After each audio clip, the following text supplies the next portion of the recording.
Mark Megan's Weekly Roast. Proudly supported by Cialis for Men. Are you one of nearly 3 in 10 men experiencing erectile dysfunction? Why not have a quick, discreet chat with your pharmacist about Cialis for Men 10mg film-coated tablets, which contains tadalafil. Now available without prescription in pharmacies nationwide. Find out more at cialisformen.ie. To be taken at least 30 minutes prior to anticipated sexual activity. Always read the label.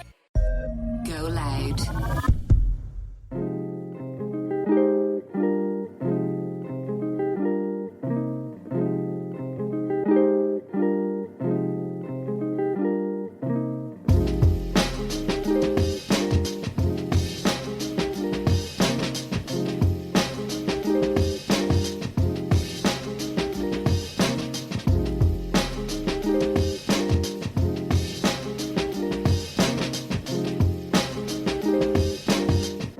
Welcome back to the Weekly Roast. How's it going, guys? How the hell are you? How are your hearts? And of course, how are your heads? Guys, what's going on? Mark Megan's Weekly Roast is proudly sponsored by Cialis for Men, helping you get and keep an erection whenever you need it. If the idea of walking into a pharmacy makes you feel a bit awkward, don't sweat it. Pharmacists have heard it all before. Nearly 3 in 10 men have dealt with ED at some point. So, you're far from alone. Just have a quick, quiet chat, grab what you need, and walk out with your head held high. Figuratively, of course. To be taken at least 30 minutes prior to anticipated sexual activity contains tadalafil. Always read the label. Speaking of sexual activity, I'm here with Mystery Mick. Hello, Mark. How are we, Michael? I'm very well. How I'm are just you? back from Barcelona. I missed you. Did you? I did. I had a good time. Barcelona is a fabulous place. If there's one thing I love when going for a continental lunch on a crowded piazza in sunny Europe, it's when a gang of guys come into the square with a ghetto blaster and start constructing some sort of human totem pole in an urban acrobatics. Do you know what I mean? Playing music that wouldn't be fit for Guantanamo. You know those lads? I'm with you, yeah. I'm not impressed. No. They start getting the clap along and they're trying to get it's basically just like crack cocaine for white people. Street entertainment. Boring, bland street entertainment with a bunch of aggressive lads shouting and like doing like cartwheels on each other's necks. I don't care that you can stand on your mate's head. Do you know what I mean? I'm bored. No, I won't. You're passing a bucket hat around. No, I want to go back to my beige bolognese, please. Leave me. Potatoes bravas. Okay, we get the claps going. No, I'm not going to clap. And the rhythm of this audience, by the way, a dyspraxic cat sitting down at a drum kit for the first time, attempting the solo in the air tonight, would be more rhythmically in tune than these Swedish gobshites in their North Face fucking suits as they're strolling around Barcelona in 20-degree heat. Do you know what I mean? Anyway, back from Barcelona. It was a great time. As you know, Michael, Mystery Mick, by the way, is joining us again. He's been with us recently, and we've come to an agreement. I don't want to set anything in stone, okay?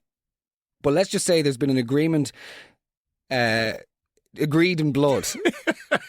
Brilliantly executed there, that delivery of that sentence.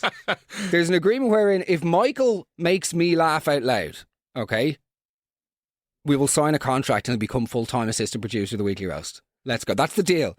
If he makes me laugh out loud at any point in this episode or a future episode, he's on the show full-time, okay? If not, goodbye. I'm also not doing the wedding. Michael had asked me... We're going... Okay. Are we bringing that up? Yeah, let's go. Michael's asked me to be the officiator of his wedding. Let's go. Isn't that lovely? Next July in Portugal. Yeah, can't Just going down... Yeah, we wanted to get away, but like we didn't want to do anything too obvious, so we're in Val de Lobo. I think Rob Carr... Anyway... Yeah, yeah, nice and original yourself. Okay. If you ever... Anyway, I'm back from Barcelona. Had a great time, but look... Before we begin the roast of priests, okay? The roast of funny stories about priests, I do want to talk to you about something. Okay. Because as we've openly discussed already in the podcast, we wouldn't be famous for our restraint. No. You know, no. We are two men who somewhat struggle when it comes with impulsivity, might we say. To say the least, yes. There was a buffet in the hotel, okay? Obviously, I've been for the first 11 weeks of the year, I was sort of off sugar. You were killing it, yeah? I was doing okay. Yeah, you were doing great. And then I sort of started noticing a difference in the way that I looked, got too confident, and then I'm now just like binging. And like my relationship with food, much like my relationship with everything, the world around me and myself and my thoughts, is relatively fucked up, right? Yeah. So now I'm just like this, the pendulum is keep swinging between, I don't know how to eat. Anyway, I went to the buffet in the hotel. And as is customary whenever I visit a buffet, I like walk in and I say to myself, right, Mark, you don't need to pick out. Just because it's there doesn't mean you need to have it. Do you know what I mean? Why don't you just get some fruit? Have a little glass of orange juice and those little thimbles that they leave that you've drank by the time you get back to your fucking table. And then I start with the fruit. Well, I'll just have some fruit salad. And then, the person comes around to say, would you like to order from the kitchen, the hot food? And you're like, oh, well, I could not. Like, we're paying for it. It's 30 quid each. So, yeah, grand.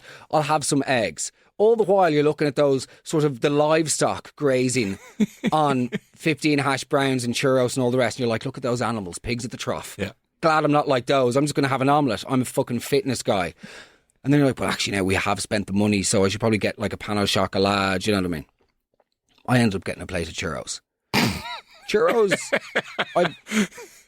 that's like your rock bottom food wise. Like I've said this before in the podcast, churros are the graveyard of nutrition. That's where nourishment and good health goes to die. Rumour has it that if you showed Sophie Morris a plate of churros, she'd go into anaphylactic shock and have to be carried out of Dunnes Stores on a fucking gurney. They'd have to just put two trolleys together with duct tape and strap Sophie's sort of Jesus Christ style down into the car park in Cornell's Court. I'm here in Dunnes, dying. Sophie Morris. Sophie Morris is the greatest thing to happen to Instagram since they extended the limit of voice notes and Mark Megan started doing the roasts again, and that's the game. That's the game. Sophie Morris is like Dale Winton. No, she's nothing like Dale Winton, in fact. Shout out Dale Winton. Do you remember Supermarket Sweep? Supermarket Sweep. 90s TV show for when you fake sick. Yes. Yeah, and the idea was that you'd go in and you could just fill your trolley with as many things. They recently tried to bring it back in Ireland, but they had to cancel it because it was being filmed in Duns, and after one episode they'd spent 1.6 million. Because 3 people tried to do a weekly shop. Just a bit of gags about the cost of living crisis. Nevertheless, anyway, Sophie Morris. Let's go. I had churros. That's the story. I had churros and then I had a sausage bap, which is also just complete. It's the worst of both worlds. A brioche bap and sausage. You're getting literally sweet and salt. It's just... Something to look forward to. At the least we're doing a churro cart at our wedding. Are you? Yeah. Oh, brilliant. I can actually be in the corner stuffing your face. Do you know what really makes me sick there? The fucking font. The font of those sort of weddings. And some people will know what I'm talking about. That sort of like squiggly, it's the live, laugh, love font. Anyway, long story short, I was leaving the buffet to go back upstairs and drown in a sea of grease and self-pity, and I saw a Spanish man. This is the real insult to injury moment. I saw a Spanish man sitting like in the lobby waiting to go upstairs, and guess what he was eating? Go on. A piece of Bourneville. He was eating a Bourneville chocolate bar. In Spain. He brought the Bourneville to Spain with him. Stop letting logic get in the way of the gag. Sorry. You fucking pedantic bastard.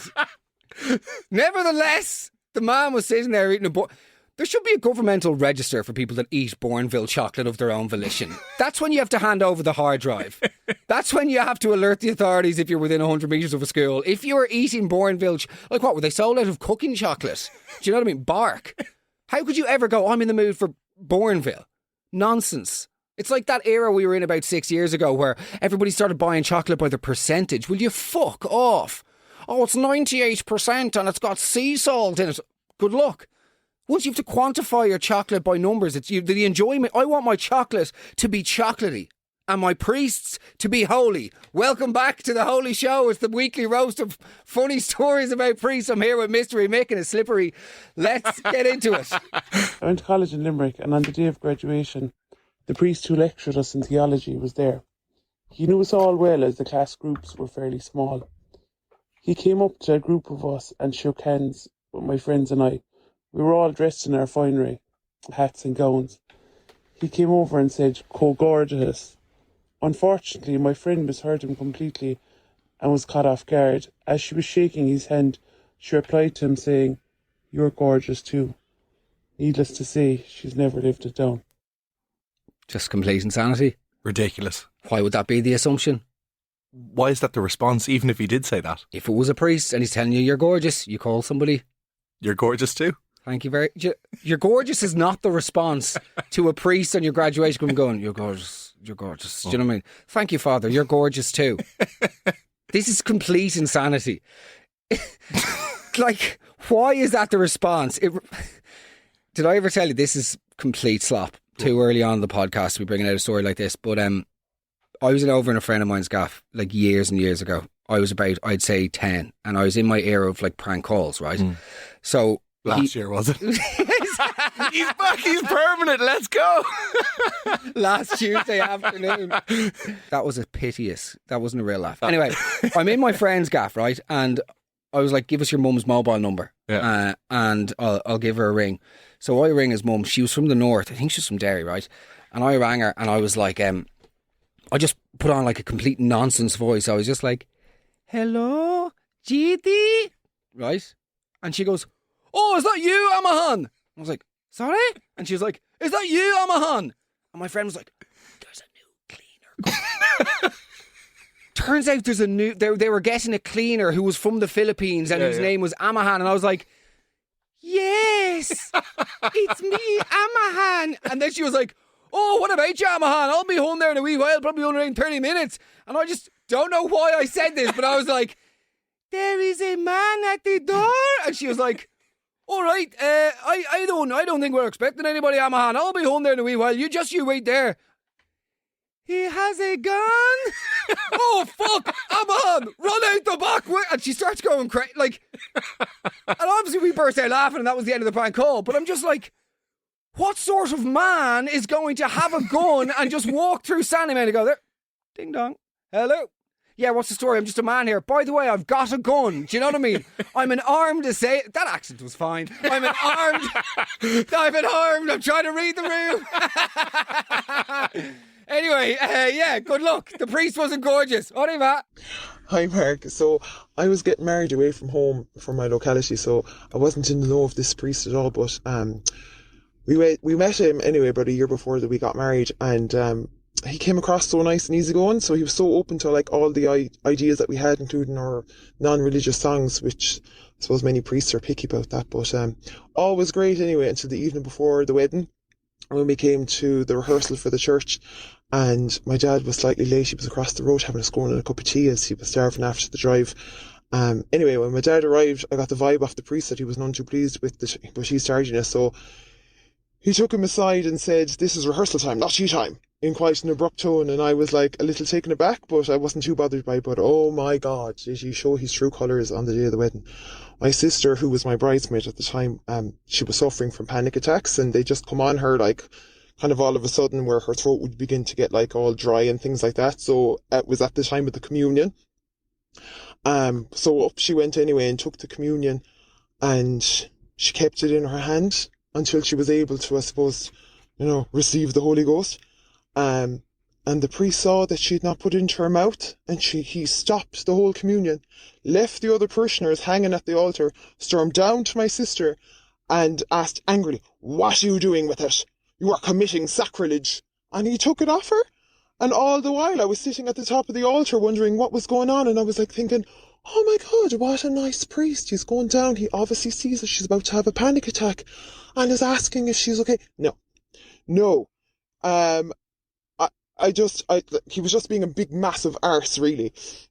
And also, my other bridesmaid, who was living in Wales, she came over to be a bridesmaid. She had an English fiancé.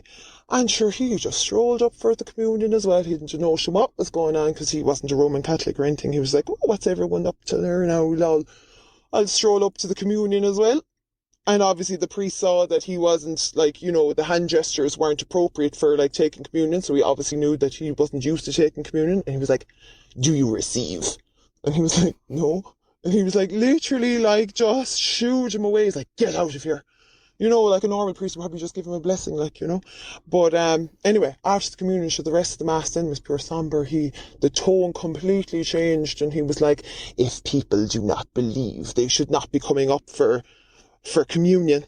Like, I couldn't believe it. I was like, this is my wedding day. Like, lovely, lovely, lovely. I'm sort of with the priest on this one. As am I. I was expecting you to maybe say the opposite. I'm with them. You don't stroll through a synagogue with a bacon sarnie. Do you know what I mean? You really don't. You don't sort of have the audacity to walk around Saudi Arabia in the middle of the day and do something as disrespectful as be a woman. Do you know what I mean? Woke comedy 2025. Let's go. 63 million likes on Instagram. Zing, bitches. Don't know what that is. Anyway, no, but you know what I mean? The priest is well within his rights. If you're in my house, play by my rules. I don't get why young people are having religious weddings when they don't engage with any of the whole sacrimony of it. So what do you think? Get with the programme. Get Mark Meegan to do your wedding. There you go. So are we not doing it? So it won't be religious then at all? Well, unless you want to go through the 7 years to be ordained in between now and next June. No, got a baby in the way, mate. Yeah, okay. I think also she says that her sister was her bridesmaid at the time. What happened? I don't know. She mustn't have made it back to the seat. The whole thing is I'm actually on the side of the priest ultimately. I also think the dad going for a scone, the dad going for a tea and scone is the biggest act of dad belligerent, sort of feigned, probably a full aloofness. drive. Do you know what I mean? Ridiculous. Just absolutely ridiculous. Grow up. There's never an emergency wherein like a tea and scone is needed that quickly, unless Prue Leith has had a heart attack beside you and you need to revive the poor woman, where in case you get a scone with cream and jam on it and use them like those resuscitator things on her breasts. Beautiful. Each more delicate than the other. You untie the lace. Nevertheless.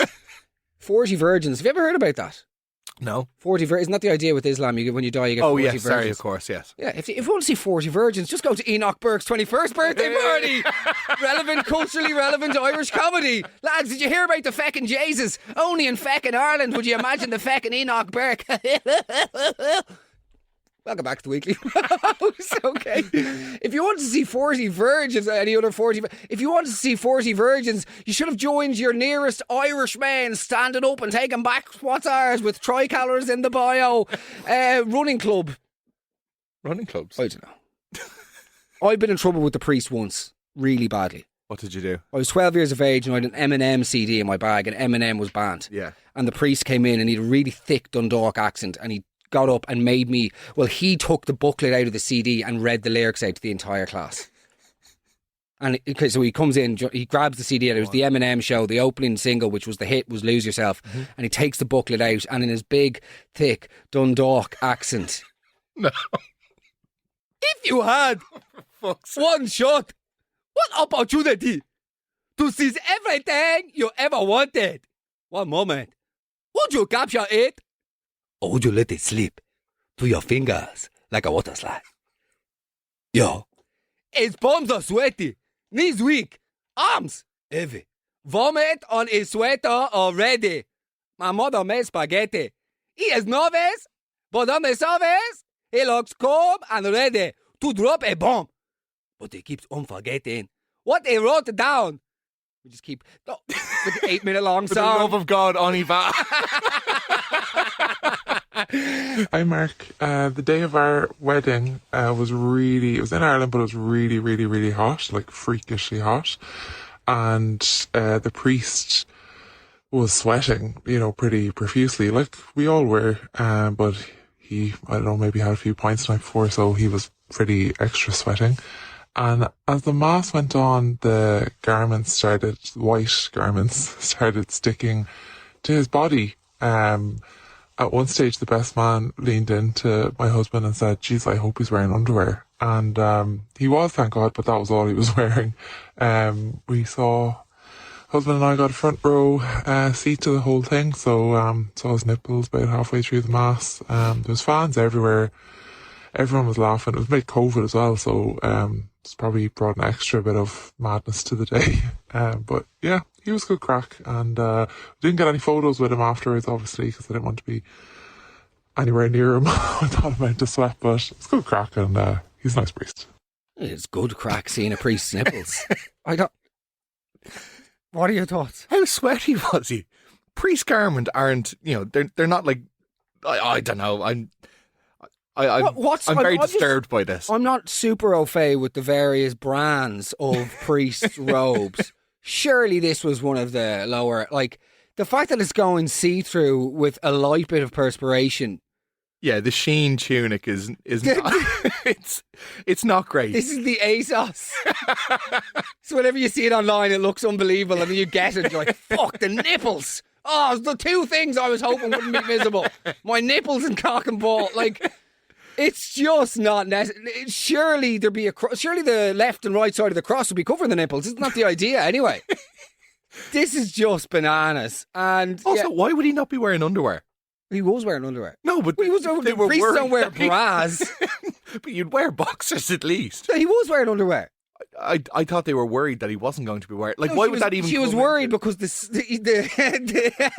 sweat was spreading. Obviously, started nipple down, then went southerly. Okay, and then the concern was as it went down beneath the belly button that it was like, good God, like one of those scratch and sniffs. You know, it reveals more as it goes, and then like. I don't know. I don't want to think about priests being scratch and sniff. Okay, let's go. Hi Mark, our local priest used to go to the local coffee shop and say he'd have a whore's breakfast, Brilliant. which meant a coffee and a cigarette. Good stuff. A whore's breakfast. Good stuff. He should be, what's the word, struck off after the first one. Sorry, brother or father, you're gone. This is completely, I'll have a whore's breakfast. Get out. How would you go into Cafe Nero and say that? Do you know what I mean? Hello, mate. What do you have? Just a whore's breakfast, please. Cool, the police are on their way. If that's the menu, change it. Do you know what I mean? I'll have a what cafe is selling cigarettes and coffee anyway? A good cafe. Yeah. That was my breakfast for my 20s. I just... how are you, Kathleen? Whore's breakfast, please. What? Hiya, father. No cock feast this morning then, no? No, just a whore's breakfast. Like, what sort of cafe is this place? No, I'm still stuffed from the gigolo's bollocks I had yesterday, so just a whore's breakfast, please. No problem whatsoever. I'll have that right out here. Whore's breakfast, please. That'll do nice, Kathleen. Like, it's just... A cafe that operates in a place wherein or operates a system where it's acceptable to order a whore's breakfast needs to rethink their whole... It's like, it's hard enough ordering these days. You know, my ongoing pet peeve are these like modern... fucking, excuse my language, Gen Z, like spoofy, juicy. You know when you want to go in and get whatever happened to be able to just get a smoothie. Yeah. Oh hi, could I get the that one you have there on the wall, the orange, the passion fruit? Which one? You know the one there. It's just up. It's orange passion fruit. There are the ingredients. Yeah. What's the name of it? I don't want to say it. What's the name of it? Could I get the funky monkey disco juice? Do you know what I mean? I don't want to say that. Just give me the juice. Oh, could I get... and do you want to eat anything? Yeah, would you give me just that cylindrical thing there, please? Just the little... what? Just that one there. Could I get the oatsy dotsy protein puncher? Do you know what I mean? Just give me the thing. I hate that. Just call it what it is.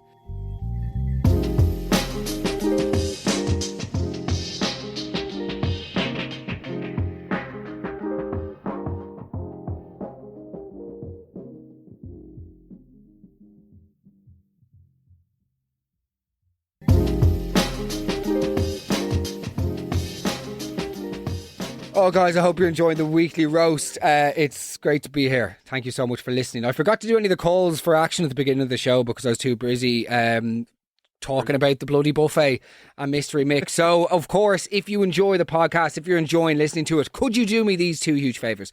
Firstly, will you actually make sure you click subscribe wherever you get your podcast, whether it's the GoLoud player, Spotify, Apple Podcasts, just make sure you're subscribed to the podcast. That helps us a huge amount. Furthermore, if you do enjoy it, rate it or whatever. If you want to show support for the podcast, share it with a friend. It's the best way to help the show grow, and then we can achieve more of our bloody dreams. So I would wholeheartedly appreciate it if each and every single one of you sent it to one friend this week. And last but not least, my ego is as fragile as the underwear you get given in a massage parlour. You know, those little crepe papery ones. So please send me a message on Instagram if you enjoy the show. If you're enjoying the addition of Mystery Mick and his slippery wit, let me know. On Instagram at MegaMark. Any tips or suggestions as to what you'd like roasted, you know what to do. Guys, it's great to be here. My favourite time of the week. Let us get to part two. Oniva. So it was at a family wedding in Spain, and my dad's cousin was the priest, and he carried out the ceremony, and he's great crack. So he partied with us, obviously after the wedding, at the afters, he partied with us all night, and we were walking home the next morning to like our apartments after the wedding party, and it was like 8 o'clock in the morning. We were walking up these gorgeous little Spanish streets, and there was all these like Spanish townhouses, and obviously we were being greeted by people like getting up in the morning, and we were walking home like in our clothes from the wedding, and next door we met with this Spanish woman in her doorway, like she'd no English at all, but she saw the priest's neck collar, and she was like trying to lure him into the house, and we were like, what is going on? So I was with my brother, and we walked into the house with the priest. Tiny little old Spanish house, like it was like nearly like a studio apartment, all kind of in one room, and there was this like elderly Spanish woman on her deathbed, and we were like, oh my god, this is like horrendous, what are we even doing in here? But obviously she wanted the priest to like bless the woman that was dying, so he was trying to like, he was still pissed, and he was like, oil, and she's handing him all this stuff, and he's like trying to explain oil to her, obviously no English, and then eventually she grabs a frying pan off the kitchen, like the kitchen and the sitting room all leads into one. She grabs a frying pan and hands it to him, and he gave the woman on her deathbed her last rites with the oil out of a frying pan, presuming it was olive oil, potentially cooked an egg, I don't know, but yeah, there's one for you for crazy local priests. This is completely insane. It's just so completely insane on every single level. I've no words for this at all. Where do you even start? Oh, the priest loved the crack. He came out with us and was up with us until 8 a.m. He loves crack cocaine by the sounds of it. That is so beyond a couple of Vespers down the local. Do you know what I mean? Belting out the odd song. That is Szechuan. Like, that is you clambering home at 9 a.m. in the light, in the searing Spanish heat, and 9 o'clock in the morning, him still wearing the collar. And then, let's just get this straight. You're walking through the back alleys of Spain with these famously one-bedroomed houses, like a fucking scene from Cinema Paradiso. I know it's Italian, but still, like... And then this woman there, this is like a Del Mio ad, if it was directed by Paul Thomas Anderson. Like, so this woman is there, and she tries to lure in the priest. Come, please. I mean, sorry, vale. Por favor. And you go in, and there's this Spanish pensioner lying on her deathbed, more dehydrated than a forgotten packet of fucking Sun-made raisins left at the bottom of your son's school bag for the duration of the summer break. She's lying there. Uno beso. Por favor. You have to kiss her, as is customary with the podcast. Any sleeping pensioner requires a kiss. And then you're asked to bless the woman with olive oil and convert her into what one can only assume is a human-sized churro. That is effectively the churro's origin story. This woman lying on her deathbed getting... None of this could have happened. There is absolutely no way this can be real. How are you staying up all night with the priest? How is his collar staying on? Why is he staying up? Why are the three of you standing around this dying Spanish woman's... How the timing? How was all of that worked out that just as the woman's about to die, the Spanish woman is just standing in her doorstep sweeping, you know, and she's got a little tea towel over her head, and she looks like it's sort of Wind That Shakes the Barley set in Catalonia, do you know what I mean? And she's just there looking, and she goes, oh, the priest, that's not Spanish, that's Italian. And Lord knows we do accents properly on this show. Of course. Let's go. We do one thing. Went to the local Christmas midnight mass as part of the choir when I was about 12, and the priest, who was quite far on in his old age at the time, was telling his version of the story of how Jesus Christ came about.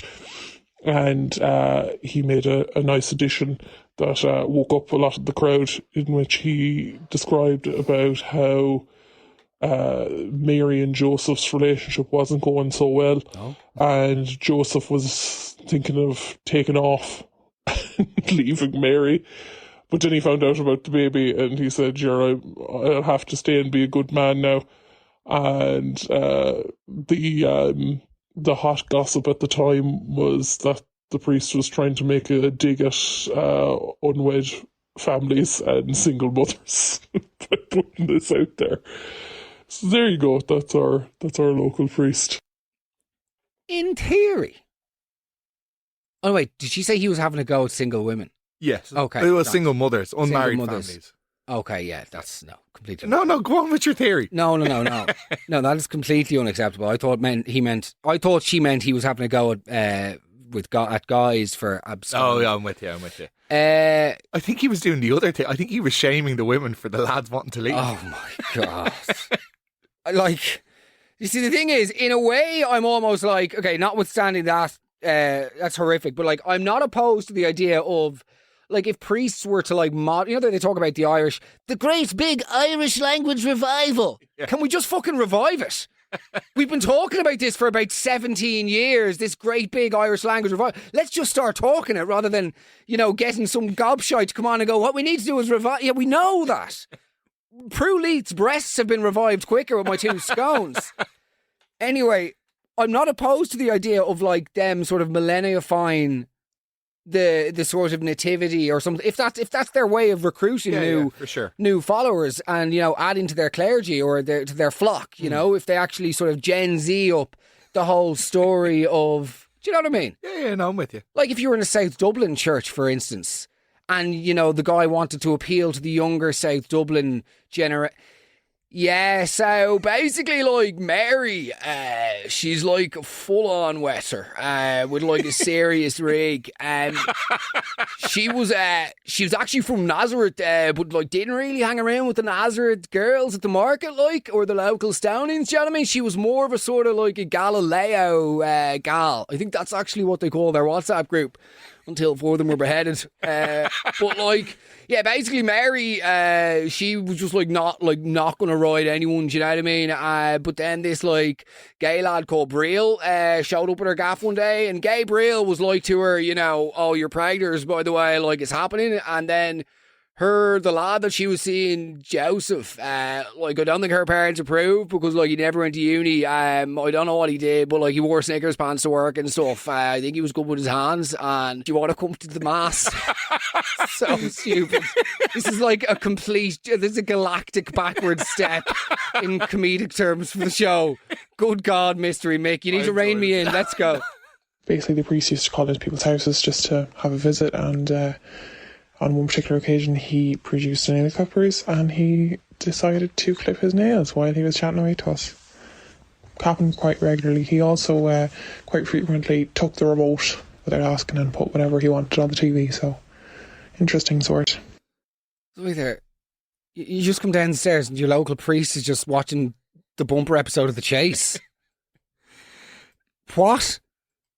The channel changing is one thing. The nail clippers, though. No, the channel changing is the least relevant thing I've ever heard. What's relevant is why is the priest sitting in your fucking living room, even watching TV? Why is that like a norm? The changing of the channel is so irrelevant. His television remote etiquette is not up for question here. It's the fact that why is the priest sitting there in your on your settee? You watch. I don't know. Did you never have a parish priest visit your house? My house? Your house? My house? No, I didn't. Actually, no, I didn't. Really? Would that have been... We had a few, yeah. Now, I and my sister are IVF, and I don't think the parish priest really trusted us all that much. He weren't really down... Really? Oh, no, genuinely, yeah. Yeah. That's weird. So I think he was keeping an eye on us. But no, we genuinely would have had a priest in the house every couple of months, just checking in for a cup of tea. Interesting. Yeah. And would he, like, watching TV-wise? Well, he just clip his toenails and... The clipping of the toenails. How does that keep... I feel like any episode we do, there's always one character who just somehow clips his toenails. That's so disgusting.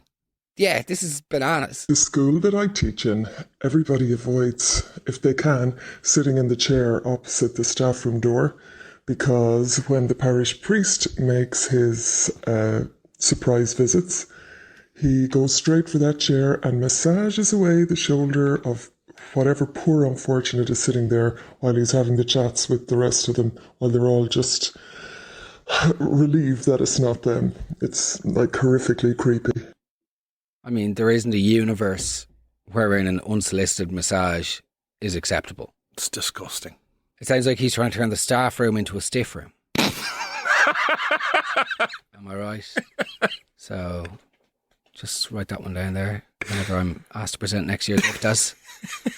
Oh, you can roast the audience. Yeah, that's bananas. Anyone, priest or otherwise, who is overly touchy, I just want nothing to do with it.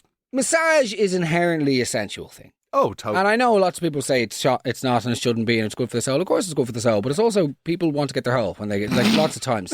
People are thinking about there is not a dynamic wherein someone's being massaged and a sexual thought doesn't cross their mind. At some point, whether it's wanted or unwanted, Totally. whether it's intrusive or not, a sexual thought always traverses across the consciousness of somebody receiving and undergoing massage. I'm with you. That's the fact. Yeah. Personally, I can never relax when I get massages. Can you not? No, I don't understand the whole... Oh, because they've got these like weird dry ice machines and then like you come in and it's like sweet child of mine in the pan pipes. Do you know what I mean? This is the least... It's always the pan pipes. And then it's like, you okay? The breathy way of talking. Just relax. You're like, okay, are you like yodeling here? What's the story with that? And then they go like, oh, they give you those little crepe paper boxers, which are more indignifying than genuine nudity. Yeah. It'd be less offensive just to be nude rather than wearing those little tissue sort of paper jocks that are like completely, if you even breathe on them, they're completely translucent. And then it's like, I'm just going to stand outside if you want to get dressed, and they get undressed, and then they stand outside for a good 20 minutes. And you're then in there, you're like, hello, like I'm ready now. Are you comfortable? Of course I'm not comfortable. You've smushed my face into a 3-inch hole like I'm about to give a rim job to a dominatrix. Like, this is just... And then you have to lie with your arms back and upside down. Is that comfortable for you? No, I have never humanly been in this position before since the last time I got a massage. Do you know? I'm always a bit too big for the table, so my arms just are like perpetually falling off. Get a bit weird. But I do fall asleep during massages. Do you? When after we got engaged in Greece, we got a couple's massage, and I woke up holding the masseuse's hand just to sleep. Sure, it was the hand. Me and Darren did a couple's massage on a cruise about 2 years ago, and I started making noises, and Darren got so angry. It was couples banter.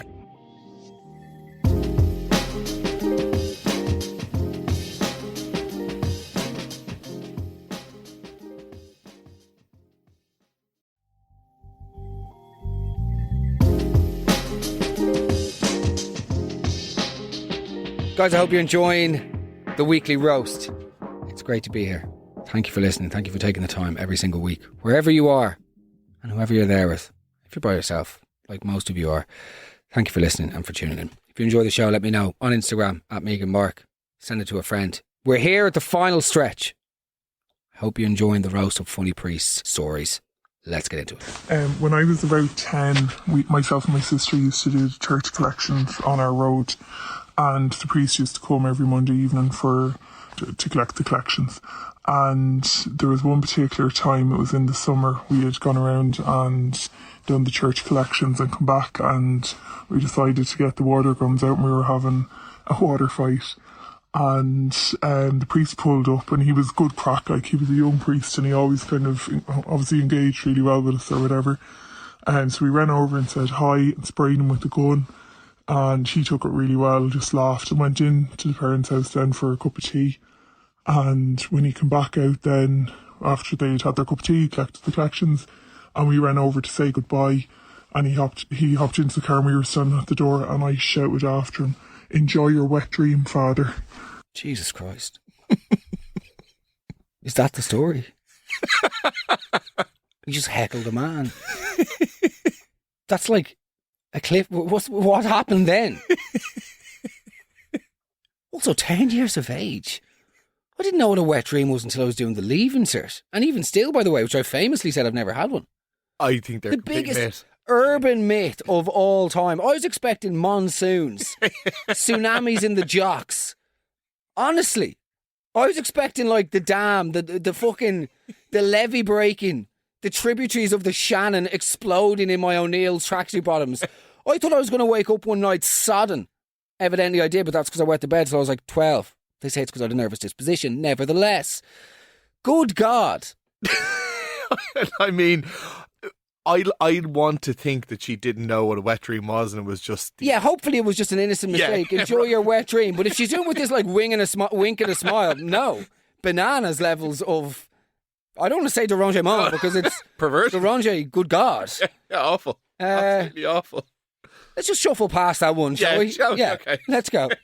Listen, years ago I was at a wedding and the priest was related to the bride in some way. And and had been away in the missions. Don't know, that's probably not relevant, but had come back for the wedding, and we were all sitting there in the church, and he decided he'd do a blessing with the holy water.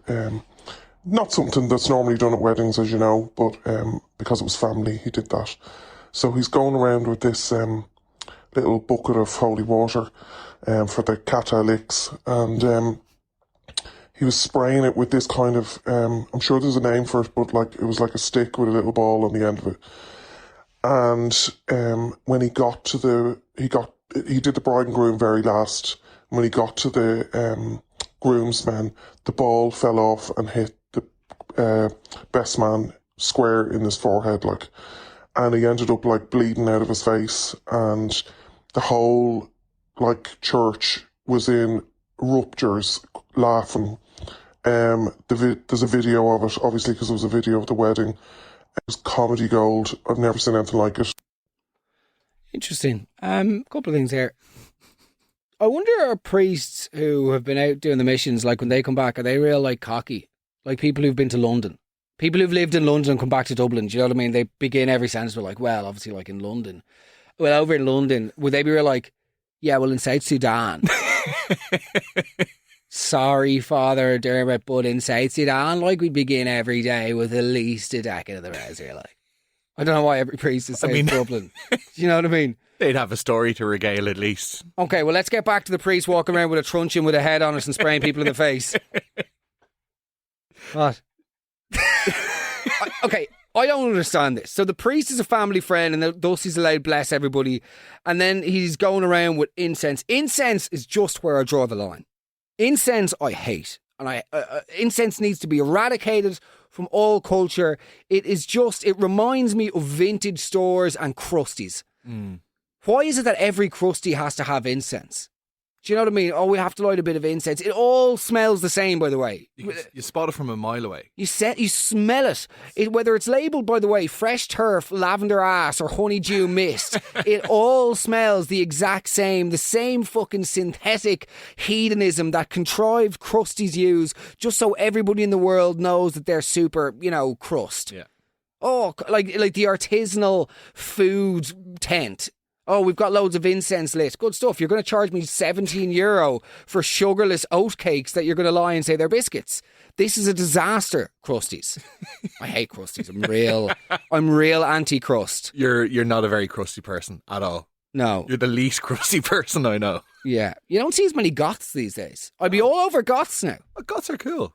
Proper, like the full honker, like, the Slipknot hoodie, the white makeup into that. The sort of knee-high, those boots that have the massive stud. I'm all... Goth culture, let's go. Shops in Asha. That was a great... Asha was a great one, yeah. Great one, yeah. The sort of Nirvana hoodie, the ball bearings in the forearm. Yeah. I had a big phase. I had the lip piercings, I had eyebrows done. I really went for it. You didn't have lip piercings, did you? Was that when you were listening to Avril Lavigne? Yeah. Which phase was that? Two lip... I was eyebrow piercing was cool. Eyebrow piercing was cool, yeah. Lip piercings is Girl Interrupted. Lip piercing is Angelina Jolie. Do you know? Yeah. I like Angelina Jolie. That's not a go at Angelina. I'm with you. Yeah. Lip piercing. So grim. Anything else? No. Were you the sort of boxers over the baggy jeans? No, God, no. Boxers over the baggy jeans? Yeah, that was... Sorry. That was me, where you'd have like your jeans and then you'd have like... Oh, I thought you meant like Captain Underpants, like boxers over, like literally. Yeah, of course, when I had the nervous breakdown and I was found on the M50 fucking delivering whatever guide in traffic. Let's go. Hi, Mark. So me and my wife have 2 kids. We were looking into getting them christened, and I went up to the local priest and I told him the situation, that we were both women and we wanted to get our 2 kids christened, and he literally stood and he stared at me for about 30 seconds and everything was just silent. And he turned around and he goes, "Can one of you be the father for the day?" No. And I think I laughed in his face. I wanted to slap him up and down the church. Safe to say, we never got him christened. What a wanker. Good God. Like, of all the things to say to a lesbian, I would say that top 3. Without being a lesbian, I don't know, so please correct me if I'm wrong, dear caller. saying, could you not just be the father for a day, is like fairly, 19th century, good God, have we not taken at least a tiptoe past that level of archaic bigotry? I don't even know where to go with this one. Well, could you not just be the father for the day? Oh, good shout, actually. I'm going to head down to Gant and buy myself a pair of chinos and a fucking jump. I'm going to take up golf. Not that lesbians can't play golf. That's not. But you know what I'm saying? Like, as in, oh my God. A complete arsehole. I don't know. Like, and again, two straight white guys talking about this, so maybe we just don't understand it. But well, you had the lip piercings, mate. Nevertheless, let's go. Hey, Mark. We were at a country wedding there recently, and a lot of the people were quite of an equestrian background. And the priest said about the bride, he said, comes from an equestrian background. She is well used to riding horses, but from now on, she will be riding Kevin. Stunned silence. Looks exchanged. Very weird. Brilliant. I think fair play to the priest. That's a bit of crack. That's the bar I want. That's the bar. Yeah, you'll be getting that and more. I think that's good stuff. I think you're allowed, no? You can't be at that now. You can. No, you can't. Horse people just take themselves so serious. I feel like on the hierarchy of wanker, right? Yeah. Oh, you've got you perched at the top, Mark. Brilliant. But like on the hierarchy of wanker, I think you've got like sailing people, golf people, and horse people. It's just a case of in what order. Yeah. Horse people are either of the sort of West Brit variety, or they're like, what's the word you always use? Like toothless simpletons. Isn't that what you always say? I think so, yeah. Remember when you were having a go earlier on saying that they shouldn't make this place accessible because it's taking up space? They could have put a juice bar down in the lobby. On your first day in Marconi House, you said, well, that's a complete waste of optimised. Stand by. No. Yeah, you could put an ice bath there. Moving people away like you're outrageous. Carry on. Horse people take themselves too seriously. They are. They do. Is it true that horse people are all into that sort of stuff? I mean, shagging, like. Yeah, no. I heard, this is true, I heard that apparently all the jockeys and trainers are mad for it. Really? Genuinely. That is a true story. Really? Yep. Can't tell you who told me it. Okay. But let's just say, nay. Terrible. That's just like, end the podcast, mate. You're done. Honestly. You're finished. You're having a baby, you're married, you're happy, and as a result of your happiness, you don't have that hunger to be funny anymore. You are content, which is the antidote to good comedy. Go back in the pints. Yeah. Do you fancy? No, good luck.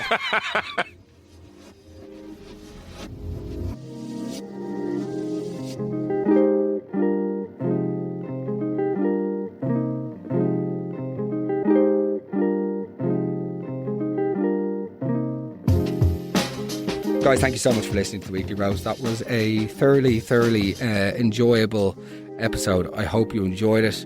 No, doesn't make sense. Nevertheless, thank you for listening. As always, if you enjoy the show, do me a favour. Rate it wherever you get your podcasts. Make sure you're subscribed. All the subscribers that we have apparently help show it up to more people wherever they listen to their podcast. So it's a small way of repaying what can only be described as the gargantuan debt you owe me for providing you a brief bit of respite from the often described suffocating, crushing, soul-destroying monotony, the grey, colourless existence that is our consciousness. So if you want to continue having that escape from yourself, you could learn how to meditate, or you could enjoy the Weekly Roast every single week. Guys, thanks so much for listening. I hope you mind yourselves. I hope you're having a good week, and I will speak to you very soon. Any suggestions, send them to me on Instagram @MeganMark. All the best, and dare I say, God bless. Mark Megan's Weekly Roast. Proudly supported by Cialis for Men. Struggling with erectile dysfunction? It's nothing to be ashamed of. Cialis for Men 10mg film-coated tablets, which contains tadalafil, is now available without prescription. Just a quick, discreet chat with your pharmacist, in person or online, can help. Find it at pharmacies nationwide or visit www.cialisformen.ie for more details. To be taken at least 30 minutes prior to anticipated sexual activity. Always read the label.